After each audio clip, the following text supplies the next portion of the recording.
Hello friends, मैं मेहराब शेख आपका स्वागत करता हूं अपने YouTube channel apex study English tech Gyan में।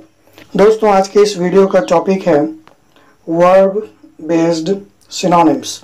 मतलब आज हम लोग सिनोनिम को डिस्कस करने वाले हैं और कुछ इम्पोर्टेंट सिनोनिम को डिस्कस करना है, ऐसा भी कुछ नहीं है, बल्कि कुछ खास बातें, कुछ ऐसे ट्रिक्स मैं आपको बताने वाला हूँ जो बहुत ही ज़रूरी है। अगर आप वो चीज़ों को नहीं जानते हैं, उन चीज़ों को, तो आपके लिए सिनोनिम हमेशा एक प्रॉब्लम रह जाएगा।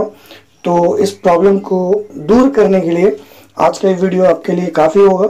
तो आज की इस वीडियो को आप पूरा ज़रूर देखें, अंत तक देखें, सारी बातों को समझने की कोशिश करें।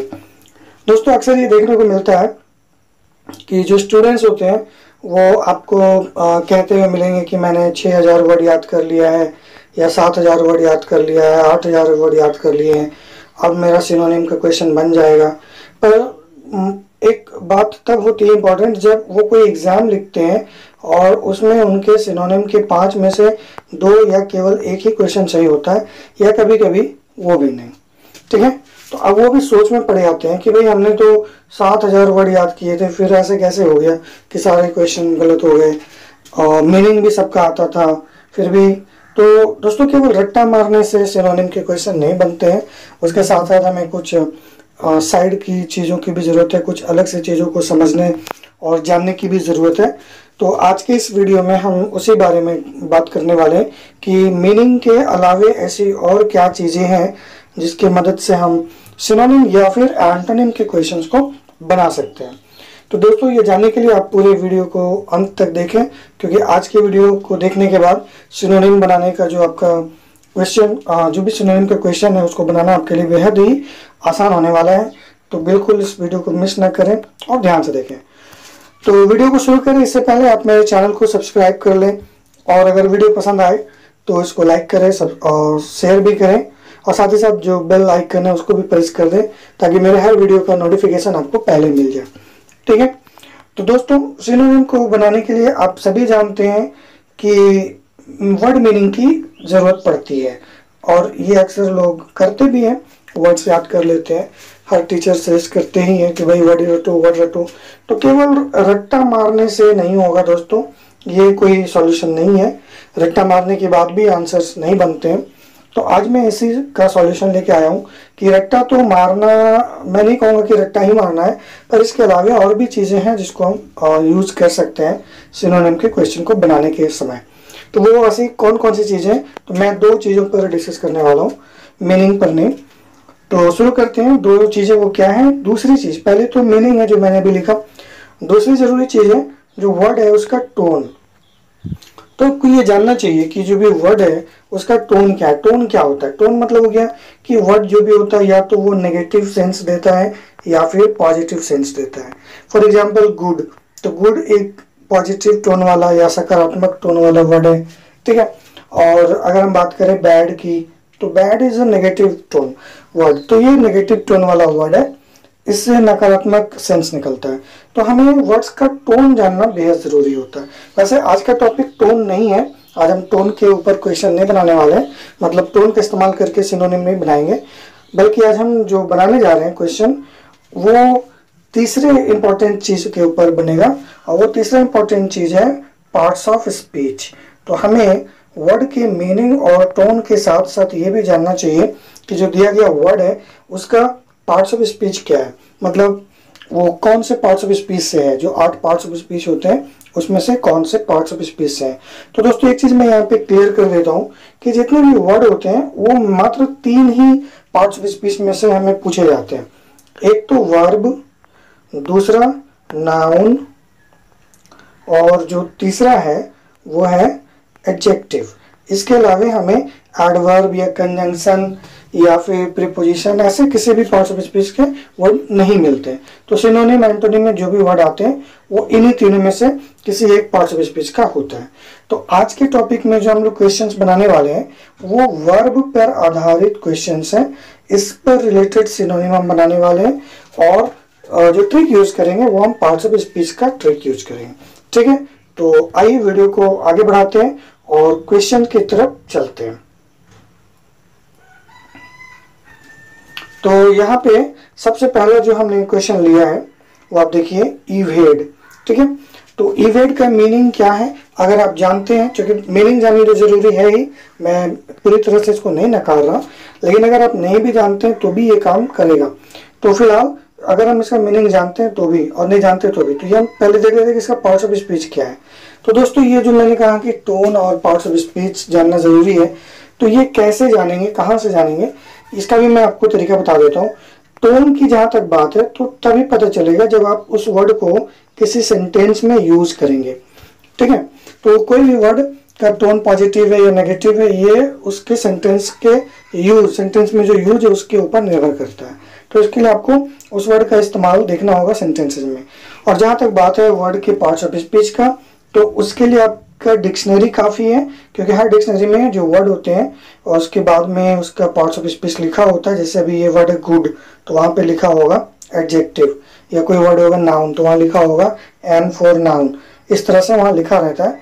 तो ये आपको वहीं से पता चल जाएगा। तो ये बहुत ही आसान है, या तो मीनिंग सेंटेंस में वर्ड के यूज से उसका टोन पता कर लीजिए, और डिक्शनरी से पार्ट्स ऑफ स्पीच का पता कर लीजिए, क्लियर है। और मीनिंग जानने के लिए तो डिक्शनरी चाहिए ही चाहिए। तो ये हो गया सोर्स। अब हम बात कर ले इस वर्ड की, तो इस वर्ड का टोन हम नहीं देखने वाले, हम केवल अभी वर्ब देख रहे हैं कि ये वर्ब है। और मीनिंग इसका क्या होता है, इसका मीनिंग होता है बचना, ठीक है, इवेड करना यानी बचना, किसी चीज से बचना। अब यहाँ पर हम ऑप्शन देख लेते हैं, क्योंकि आपको हेडिंग में मिल गया कि ये हमें यहाँ सिनोनिम ढूंढना है। तो यहाँ पे जो इटैलिक में और कलर किए हुए हैं, इन्हीं में से हमें ऑप्शन चुनना है कि कौन इवेड का सिनोनिम होगा। लेकिन हम ये जो ऑप्शन चुनेंगे ये इस वर्ड के पार्ट्स ऑफ स्पीच की मदद से चुनेंगे, ना कि मीनिंग की मदद से। देखिए अब कैसे ये काम होता है, समझिए, समझने की चीज़ है, समझ गए तो आपके लिए चीज़ आसान है और फायदेमंद भी है। तो इवेड आपका एक वर्ब है, क्लियर हो गया। तो इसका जो लॉजिक है पार्ट्स ऑफ स्पीच आखिर हमें क्यों चाहिए, वो इसलिए क्योंकि वर्ब का सिनोनिम वर्ब ही होगा। मोस्ट ऑफ द केसेस, ज्यादातर केसेस में एक वर्ब का सिनोनिम वर्ब होगा। अगर मैं आपको कह रहा हूं कि पार्ट्स ऑफ स्पीच की जरूरत है तो क्यों है, ठीक है, ये बात आप समझ लीजिए कि जब भी एक वर्ड आएगा तो उसका मीनिंग तो ठीक है, अगर हमें पता है कि पार्ट्स ऑफ स्पीच वर्ब है तो उसका सिनोनिम भी वही होगा जो वर्ब होगा सेंटेंस में, ठीक है। जैसे यहाँ इवेड है और ये सारे जो मैंने कलर किए हुए हैं वर्ड लिए इटैलिक में, इनमें से कोई एक वर्ब है, जो वर्ब है वही आंसर है। अब भले आपको इन चारों में से किसी का भी मीनिंग ना पता हो, फिर भी आपको ये पता हो कि इसमें से एक वर्ब है, तो बिना मीनिंग जाने भी वो आपका आंसर हो जाएगा। इसका यही ट्रिक है दोस्तों। तो वर्ब का सिनोनिम वर्ब होगा, वर्ब का एंटोनिम भी वर्ब होगा। अब ये कैसे होता है वो आप देख लीजिए। तो पहला सेंटेंस हमने लिखा है the prisoner attempted a dairying escape.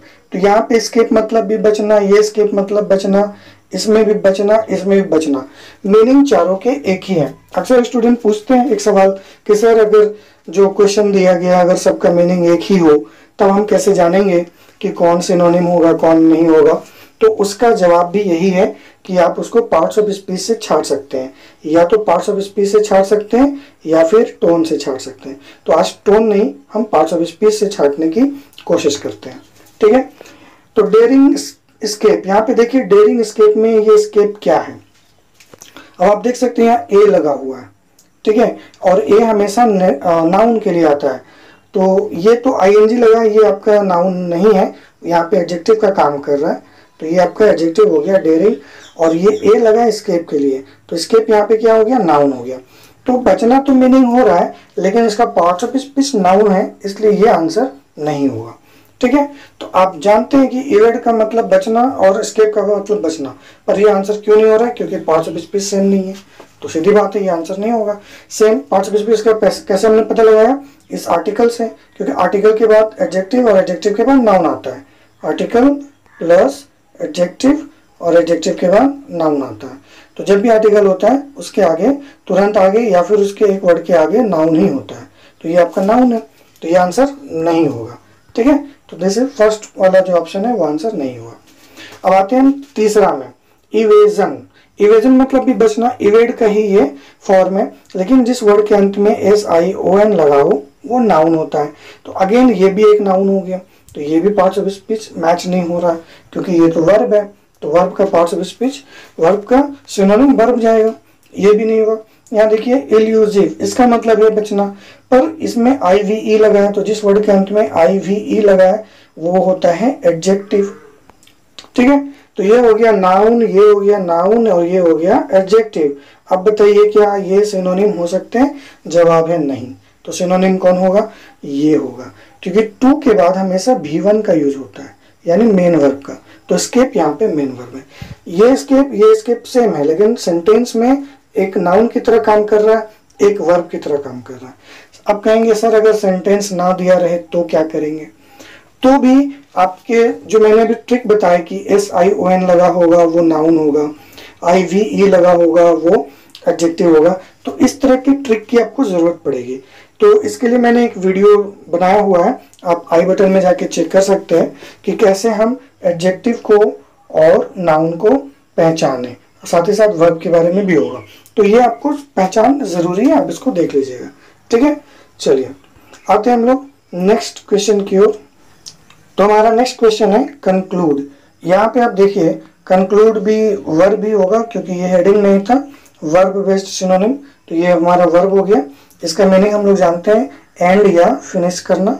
ठीक है, अब इसका आंसर कौन होगा? तो इन्हीं में से चारों में से जो बोल्ड किए कोई आंसर होंगे, और आंसर वर्ब होना चाहिए। तो ये IVE लगा भी बता दिया था मैंने, IVE से एंड होगा वो एडजेक्टिव हो गया, मतलब ये आंसर नहीं होगा, भले मीनिंग सेम टू सेम है।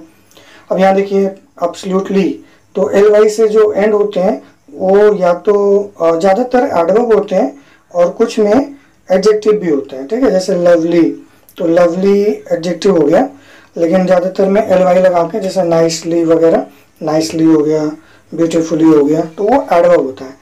तो सी इज एब्सोल्युटली करेक्ट, यहाँ पे करेक्ट को एडजेक्टिव बनाते हैं और ये हमारा एडवर्ब हो गया। तो कुल मिला के ये एडवर्ब हुआ, ना कि कोई वर्ब हुआ, यानी ये भी आंसर नहीं होगा। तो बचा कौन? ये और ये। तो कमेंस एक वर्ड है जिसका मीनिंग है स्टार्ट करना, और हमें ये इसका सिनोनिम चाहिए, ना कि एंटोनिम। तो स्टार्ट तो आंसर नहीं होगा, तो कमेंट्स को हटा देते हैं। तो बचा कौन फिर? टर्मिनेटेड, ED लगा हुआ है। ओके, तो वर्ड जो ED से एंड होते हैं, ING से एंड होते हैं, वो नॉर्मली वर्ब होते हैं। हाँ, लेकिन अगर ED ING वाले जो वर्ड हैं, अगर उनके आगे कोई नाउन आ जाए तो ये भी एडजेक्टिव हो जाते हैं। ठीक है, तो इस बात का ख्याल रखेंगे। तो यहाँ पे चूंकि कोई नाउन है नहीं या कोई और वर्ड है नहीं, इसलिए ये तो हमारा वर्ब हो गया। और प्लस यहाँ देखिए आप हैज़ लगा हुआ है, तो हैज़ के बाद आपको मेन वर्ब की जरूरत पड़ेगी, वर्ब 3। तो यहाँ से भी साबित हो गया कि ये आपका मेन वर्ब है। तो वर्ब का सिनोनिम वर्ब होता है, यानी कि सेकेंड क्वेश्चन का आंसर हमारा 2 हो गया। The investigation has not yet terminated. मैं सेंटेंस नहीं पढ़ रहा, मैं केवल वर्ड पे फोकस कर रहा हूँ। ठीक है, चलिए आते हैं हम लोग नेक्स्ट क्वेश्चन की ओर।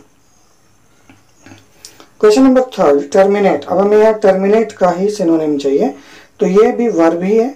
जो वर्ड ATE से एंड होता है वो भी वर्ब होता है, ये भी एक रूल है। जैसे अप्रिशिएट हो गया, या फिर प्रोपिशिएट है, या और भी बहुत सारे वर्ड आते हैं। ठीक है, डिफरेंशिएट है, तो ATE से एंड होने वाले नॉर्मली वर्ब होते हैं। क्लियर? तो हमें वर्ब का सिनोनिम चाहिए। अब ये देखिए TION से एंड हो रहा है, मतलब ये नाउन है, अभी हमने डिस्कस किया, तो ये सिनोनिम नहीं होगा। यहाँ देखिए ING लगा हुआ है और ये शुरू में दिया हुआ है, तो अगर वाक्य के शुरू में ING वाला वर्ड होता है तो वो जीरंड होता है, जीरंड जो कि नाउन के समकक्ष माना जाता है। तो ये नाउन हो गया, यानी ये भी नहीं होगा। मीनिंग सबका समझा रहा होगा, पर आंसर तो वर्ब चाहिए हमें।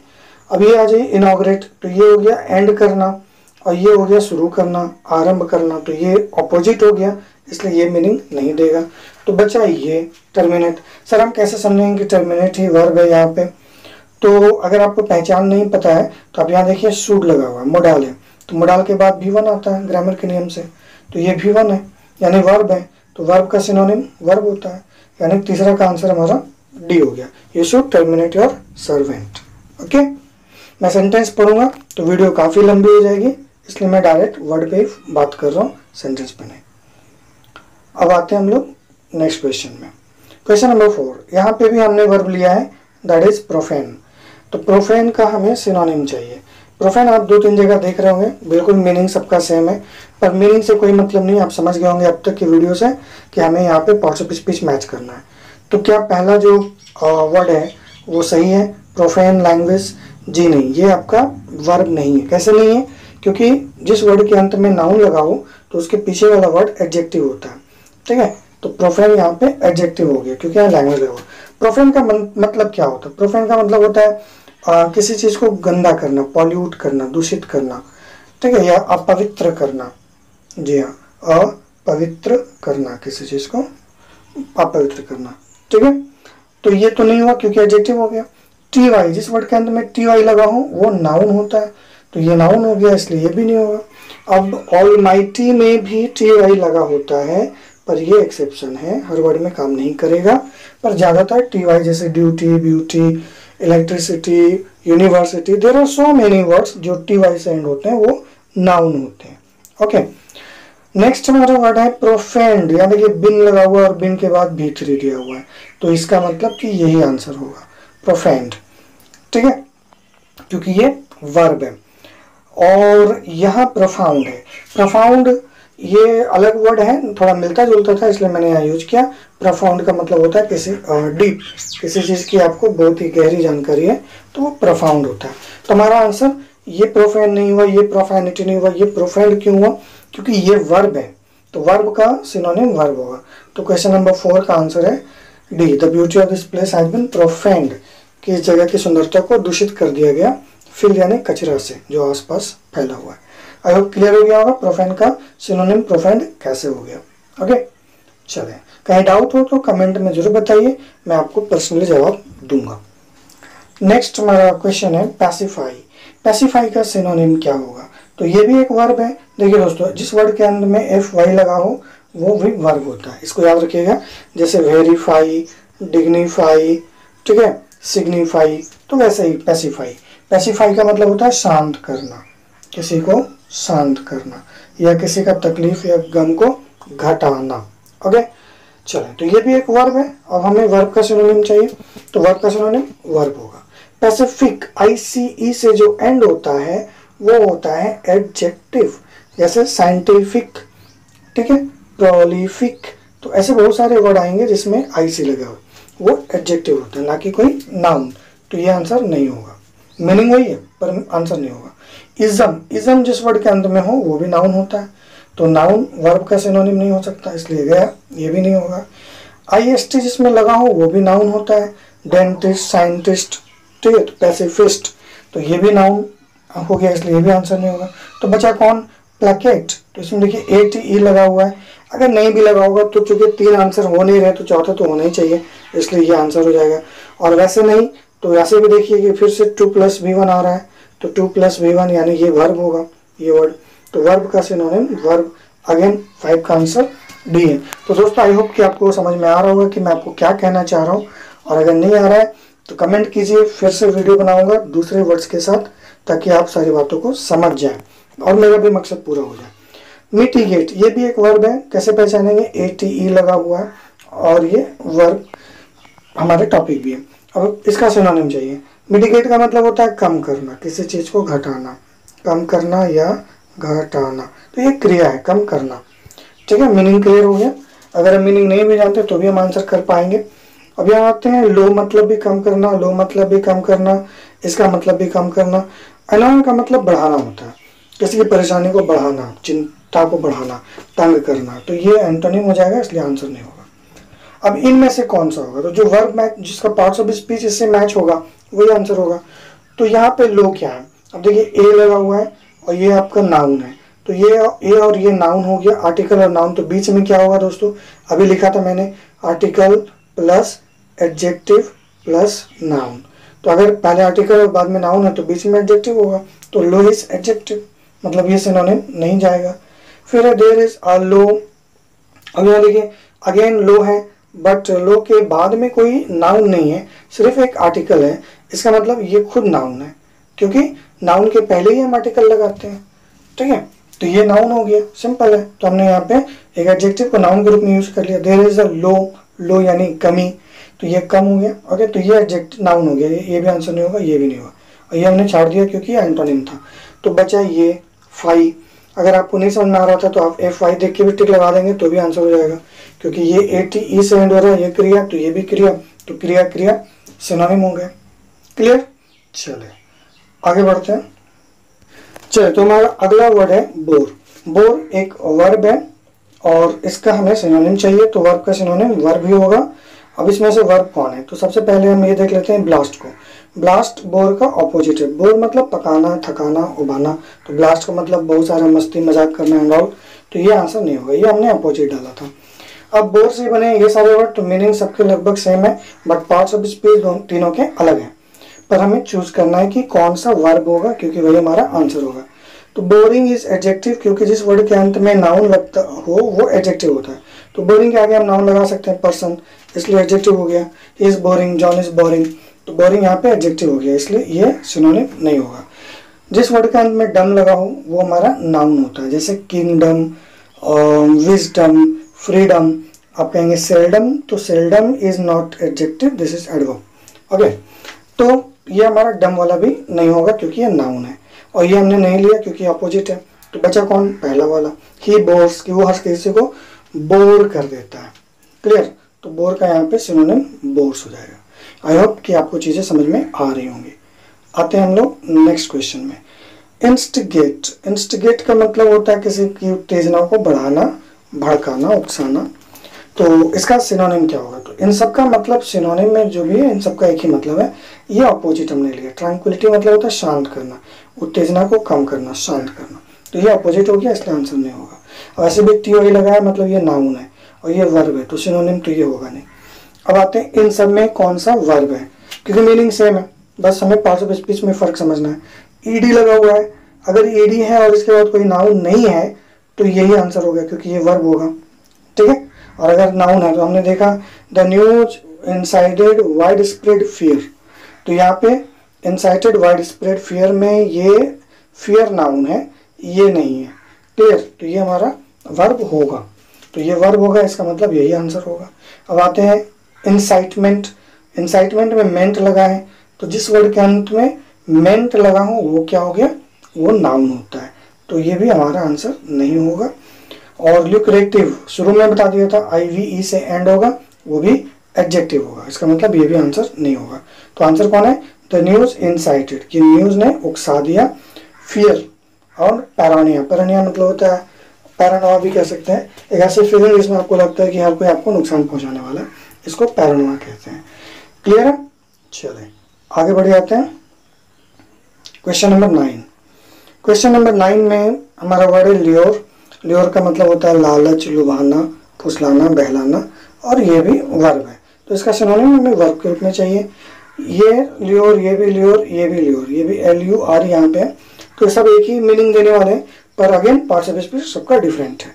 तो पार्ट्स ऑफ स्पीच से क्लियर कर लेते हैं। उससे पहले रिपल्स, ये लुभाना है तो ये है भड़काना या घृणा, नो अट्रैक्शन, मतलब डिट्रैक्शन कह सकते हो, तो ये उल्टा हो गया, मतलब ये आंसर नहीं होगा। अब ये देखिए द लगा हुआ है, तो द के साथ हमेशा नाउन का यूज होता है, इसका मतलब ये नाउन है, और अगर ये नाउन है तो ये आर्टिकल, सॉरी ये सिनोनिम नहीं होगा। तो सबसे पहले ये लोर चढ़ गया। अब आते हैं यहाँ ED लगा हुआ है, तो ये वर्ब होगा, क्योंकि आगे और कोई नाउन नहीं है, तो ये डेफिनेटली वर्ब होगा, यानी यही आंसर है। यहाँ ING लगा हुआ और साथ में नाउन भी लिया हुआ है, अभी बताया था मैंने, ING लगा हो प्लस नाउन हो तो पिछला वर्ड क्या होता है, एडजेक्टिव होता है, यानी ये भी आंसर नहीं होगा। ठीक है, तो पहला नहीं हो रहा है, तीसरा नहीं हो रहा है, चौथा नहीं हो रहा, तो आंसर कौन जा रहा है, ये वाला, कि पुलिस ने लुभाया, बहलाया कल्प्रिट को, यानी दोषी को। ठीक है, चले नेक्स्ट क्वेश्चन, और ये आपका लास्ट क्वेश्चन है। तो इस क्वेश्चन में this article requires one more amendment. हमने वर्ड अमेंड लिया है, amend is again a verb, और इसका मीनिंग होता है सुधारना। ये आप लोग जानते होंगे, बड़ा कॉमन वर्ड है, संविधान में अमेंडमेंट होता है ऐसा कुछ। चलो, तो संशोधन या सुधारना आप कह सकते हैं। अब इसका सिनोनिम क्या होगा, तो मेंट वाला जो पहला वर्ड है ये आपका सिनोनिम नहीं होगा, क्योंकि आप जानते हैं मेंट से एंड हो रहा है, इसका मतलब ये नाउन है, और वर्ब का सिनोनिम नाउन नहीं होता। अब आ जाइए यहाँ पे amended. Amended is a word जिसका मीनिंग होता है टू करेक्ट, किसी चीज को करेक्ट करना, यानी कोई चीज गलत है उसको सुधारना, तो ये थोड़ा अलग मीनिंग देता है, इसलिए इसका सिनोनिम नहीं होगा, भले यहाँ पे ये वर्ब के रूप में यूज हो रहा है। फिर है एमिलिरेटेड, ED लगा हुआ और आगे कोई नाउन नहीं है, तो ये आपका V2 है, यानी कि यही आंसर होगा, ना कि कोई और। तो ये बचा वर्सन। अब ये ऑपोजिट है इसका, इसलिए आंसर नहीं होगा। इसका मतलब है सुधारना, इसका मतलब है बिगाड़ना।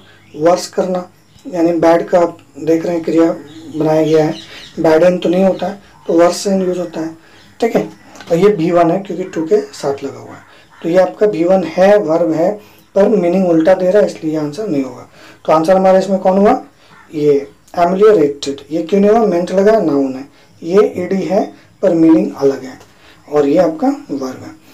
तो दोस्तों ये आज का वीडियो आपको कैसा लगा आप कमेंट बॉक्स में ज़रूर बता दें, और मुझे उम्मीद है कि आपको मेरी बातें समझ में आ गई होंगी और इससे आपको बहुत फ़ायदा होने वाला है अगर आप इस पर अमल करते हैं, फॉलो करते हैं तो। और अगर नहीं तो कोई बात नहीं, फिर कोशिश करेंगे, फिर नए तरीके को आपके सामने रखेंगे। तो मिलते हैं अगले वीडियो में, तब तक के लिए थैंक यू, गुड बाय।